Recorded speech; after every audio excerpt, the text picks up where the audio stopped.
Chers amis, bonjour. Je vais aborder ici un sujet clé qui ressurgit subitement, la supervision de dirigeants. Quel dangereux non-sens. Je vais m'en expliquer. À un moment crucial où nos métiers de l'accompagnement professionnel finissent de s'arrimer solidement à la branche professionnelle bétique, bureau d'études, techniques, ingénierie et cabinet conseil, grâce aux avancées que vient de faire le CIMAX et la fédération Sinov avec l'INSEE, et le soutien désormais solide de Syntec, il serait dangereux de fragiliser des années de travail et la cohésion future de nos métiers de l'accompagnement pour des enjeux essentiellement de marketing personnel, je vais y revenir. Or, c'est ce que cette appellation baroque de supervision de dirigeants, qui ressurgit à nouveau, promet de générer si nous n'y prenons garde. Elle met en lumière de multiples problèmes graves, déjà maintes fois formulés, et qui pouvaient laisser espérer un enterrement de première classe définitif. Mais non, certaines illusions ont la vie dure et rappellent les problèmes posés, juridiques, assurantiels, contractuels, éthiques, de métier et sémantiques même. Rien que cela. Il met en risque les praticiens qui utilisent ce terme par rapport à leurs clients, à leurs assurances, et les met en porte-à-faux avec les coachs professionnels qu'ils sont censés superviser. Et la Miviludes qui pourrait y voir à juste titre un risque de dépendance ou d'emprise sur le dirigeant, car certains assurent que grâce à cette appellation, ils peuvent faire des contrats qui va bien au-delà des 8 ou 10 séances classiquement prônées en coaching. C'est dire. Enfin, cette appellation répond souvent à bien plus à une stratégie, je disais marketing individuelle, pour tenter une différenciation avec les coachs de dirigeants, qu'elle ne répond à une pratique spécifique ou nouvelle, ou encore à une réponse à des besoins de dirigeants non couverts par l'exécutif coaching. La preuve en est que lorsque nous posons la question à ces personnes, leur réponse est bien souvent « nous avons une pratique réflexive plus avancée », comme si annoncer faire un peu plus de quelque chose était constitutif d'une compétence nouvelle, la belle affaire. Ou encore, on utilise des outils de supervision comme si l'accompagnement se limitait à des outils que les exécutifs coachs expérimentés utilisent également, type processus parallèle ou Seven-Eyed, et alors même que nous disons à juste titre aux coachs en formation que l'accompagnement n'est pas un ensemble d'outils, n'est pas d'abord un ensemble d'outils. Et tout ceci est suffisamment grave pour que de nombreux superviseurs de coachs, dont je fais partie, je suis loin d'être le seul, s'opposent très clairement à l'usage d'une telle expression. Et l'on ne peut me taxer de juger partie dans cette affaire, étant moi-même coach professionnel et superviseur certifié de longue date, donc bénéficiant des deux titres. Je vais ici reprendre chacun des points et les étayer le plus solidement possible. Que l'on me pardonne par avance si je ne suis pas exhaustif, loin s'en faut, tant cette appellation porte atteinte au contrat, aux valeurs et à l'éthique de nos métiers sous de multiples formes. D'ailleurs, le sens des mots employés dans l'accompagnement ont un sens central et doivent rester un socle solide pour contractualiser la relation avec la personne accompagnée, l'entreprise ou l'organisation dont elle fait partie. Nous avons l'habitude de dire que la qualité du contrat est clé pour poser les bases d'un contrat sain pour éviter notamment les jeux psychologiques. Claude Steiner précisait qu'un contrat sain, c'est 4 points clés. J'en formalise un 5e qui est une évidence, vous verrez pour tous, je ne fais rien d'extraordinaire, et j'ai éclairé avec mon confrère Michel Moral le premier pour l'approfondir.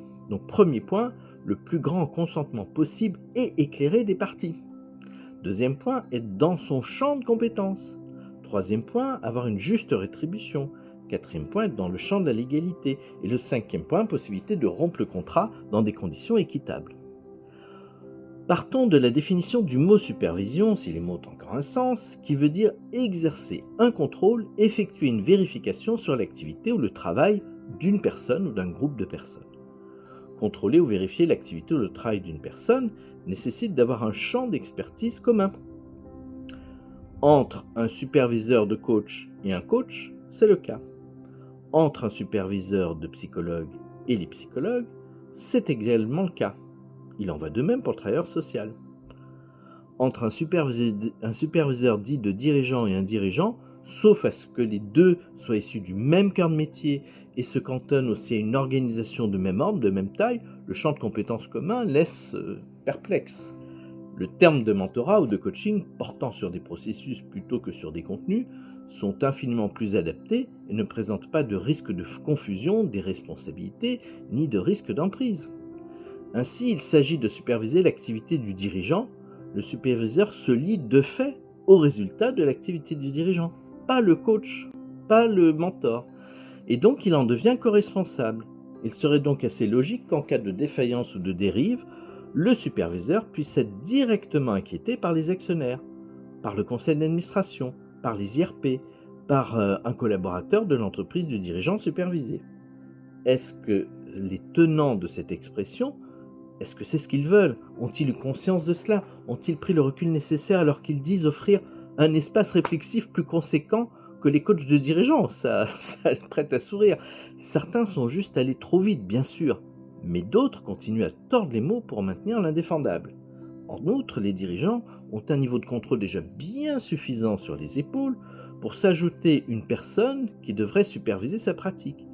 Ils n'ont pas besoin de supervision supplémentaire, ils ont déjà leur CA, leur CE, comme je l'ai dit, leurs actionnaires, voire la famille ou encore même les régulateurs type AMF. En revanche, nous n'avons pas besoin de diviser notre métier. Les coachs de dirigeants ont besoin de superviseurs formés, fiables, avec qui ils peuvent avoir une alliance sereine, sans avoir le stress potentiel de se retrouver dans une concurrence déloyale avec leurs superviseurs, se présentant comme plus légitimes à coacher leurs clients. Je suis inquiet du peu de prise de recul, de conscience systémique et d'éthique dont certains font preuve, à nouveau pas tous bien sûr, mais certains.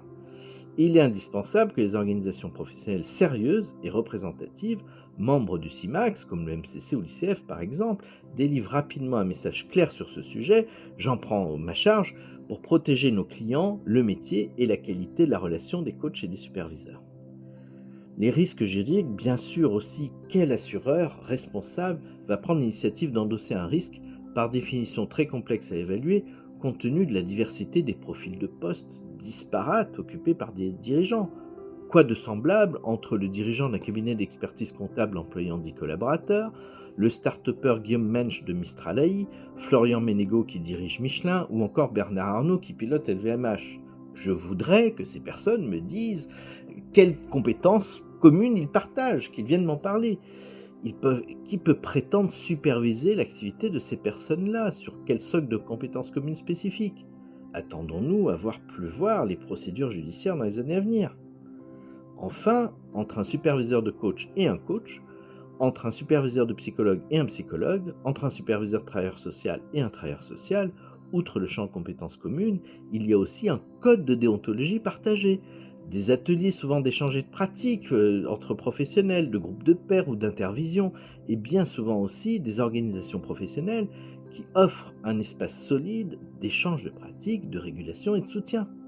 Je n'ai rien vu de tel entre les dirigeants et les personnes qui se proclament superviseurs de dirigeants. Stoppons plutôt l'inflation des appellations marketing avant qu'il ne soit trop tard et avant que notre métier ne se fragmente.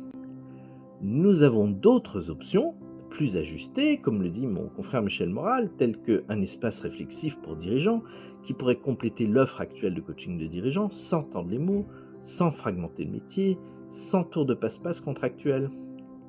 Nous avons bien d'autres enjeux infiniment plus importants et ambitieux que la seule logique marketing de certains. Œuvrons pour une alliance saine et durable des coachs professionnels avec leurs superviseurs et défendons une supervision saine. Merci.